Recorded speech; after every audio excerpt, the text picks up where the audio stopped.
नमस्कार दोस्तों। क्या आप जानते हैं कि हमारे शरीर के अंदर हमसे भी ज्यादा जीव रहते हैं?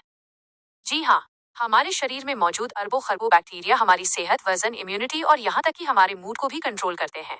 आज के इस वीडियो में हम जानेंगे गट माइक्रोबायोटा क्या है, ह्यूमन माइक्रोबायोम क्या होता है, इन दोनों में क्या फर्क है और ये हमारी बॉडी के लिए इतने जरूरी क्यों है। तो वीडियो को अंत तक जरूर देखिए। ह्यूमन माइक्रोबायोम क्या है?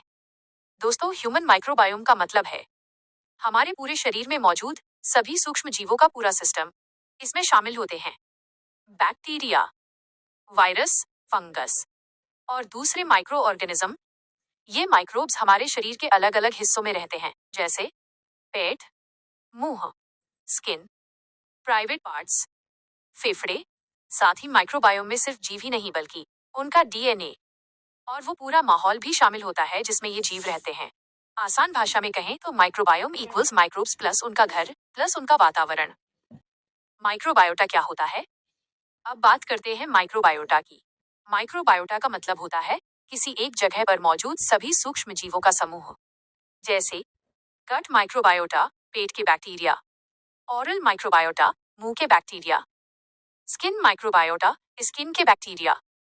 यानी माइक्रोबायोटा इक्वल्स सिर्फ जीव, माइक्रोबायोम इक्वल्स पूरा सिस्टम। लोग अक्सर इन दोनों शब्दों को एक ही समझ लेते हैं, लेकिन मेडिकल साइंस में दोनों अलग अलग हैं। गट माइक्रोबायोटा क्या है? अब आते हैं सबसे जरूरी हिस्से पर, गट माइक्रोबायोटा। गट माइक्रोबायोटा मतलब हमारे पेट और आंतों में रहने वाले खरबों सूक्ष्म जीव। पहले इन्हें गट माइक्रोफ्लोरा कहा जाता था। ये बैक्टीरिया हमारी बॉडी में बहुत बड़े बड़े काम करते हैं, जैसे एक, खाना पचाने में मदद। ये बैक्टीरिया जटिल भोजन को तोड़ते हैं, सब्जियों में मौजूद फाइबर और सेल्यूलोज को पचाने में मदद करते हैं। अगर ये बैक्टीरिया ना हो तो हम कई चीजें पचा ही नहीं पाएंगे। दो, एनर्जी बनाना। गट बैक्टीरिया खाने से एनर्जी निकालते हैं और शरीर को ताकत देते हैं। तीन, इम्यूनिटी मजबूत करना। ये बैक्टीरिया शरीर को बीमारियों से बचाते हैं, हानिकारक बैक्टीरिया से लड़ते हैं। आंतों की सुरक्षा, दीवार को मजबूत करते हैं। चार, हानिकारक बैक्टीरिया से सुरक्षा। अच्छे बैक्टीरिया बुरे बैक्टीरिया को बढ़ने नहीं देते, कुछ तो एंटी इंफ्लेमेटरी केमिकल भी छोड़ते हैं। जब गट माइक्रोबायोटा बिगड़ जाए, अगर पेट के बैक्टीरिया का संतुलन बिगड़ जाए तो समस्याएं हो सकती हैं, जैसे डायरिया, उल्टी, फूड पॉइजनिंग, गैस और सूजन। खासतौर पर ज्यादा एंटीबायोटिक लेने से अच्छे बैक्टीरिया भी मर जाते हैं। गट और ब्रेन का रिश्ता, गट ब्रेन एक्सिस। दोस्तों, हमारा पेट और दिमाग आपस में बात करते हैं, इसे कहते हैं गट ब्रेन एक्सिस।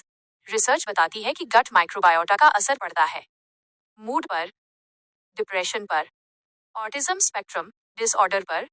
यानी पेट खराब तो दिमाग भी परेशान। इम्यूनिटी और बचपन में माइक्रोबायोटा। वैज्ञानिकों के अनुसार माइक्रोब से हमारा पहला संपर्क जन्म से पहले भी हो सकता है। 3 से 5 साल की उम्र तक गट माइक्रोबायोटा पूरी तरह विकसित हो जाता है। अगर इस समय माइक्रोब्स का संतुलन बिगड़ जाए तो इम्यूनिटी कमजोर हो सकती है, एलर्जी और बीमारियों का खतरा बढ़ सकता है। माइक्रोबायोटा और बीमारियां। रिसर्च बताती है कि गट माइक्रोबायोटा का संबंध है मोटापा, diabetes, heart disease, asthma, IBD, Crohn's disease, ulcerative colitis, metabolic syndrome. जिन लोगों के पेट में बैक्टीरिया की डाइवर्सिटी कम होती है उनमें बीमारियों का खतरा ज्यादा होता है। डाइट का रोल, आप जो खाते हैं वही आपके गट माइक्रोबायोटा को बनाता है। हेल्दी और विविध डाइट अच्छे बैक्टीरिया, जंक फूड खराब बैक्टीरिया, फाइबर, प्रीबायोटिक्स और प्रोबायोटिक्स गट हेल्थ के लिए बहुत जरूरी हैं। माइक्रोबायोम रिसर्च, ह्यूमन माइक्रोबायोम पर दुनिया भर में रिसर्च चल रही है। एनआईएच का ह्यूमन माइक्रोबायोम प्रोजेक्ट इस बात को समझने के लिए शुरू किया गया कि हेल्दी माइक्रोबायोम कैसा होता है और कौन से बैक्टीरिया किस बीमारी से जुड़े हैं। भविष्य में प्रोबायोटिक ट्रीटमेंट, पर्सनलाइज्ड डाइट और नई थेरेपी संभव हैं। सामरी निष्कर्ष, तो दोस्तों, गट माइक्रोबायोटा इक्वल्स पेट में रहने वाले सूक्ष्म जीव, ह्यूमन माइक्रोबायोम इक्वल्स पूरे शरीर के सभी माइक्रोब्स और उनका वातावरण। ये माइक्रोब्स हमारी पाचन शक्ति, इम्यूनिटी, मानसिक स्वास्थ्य और पूरी सेहत के लिए बेहद जरूरी हैं। अगर आपको ये वीडियो पसंद आया हो तो लाइक, शेयर और सब्सक्राइब जरूर करें। ऐसी ही हेल्थ और साइंस से जुड़ी जानकारी के लिए हमारे चैनल से जुड़े रहें। धन्यवाद।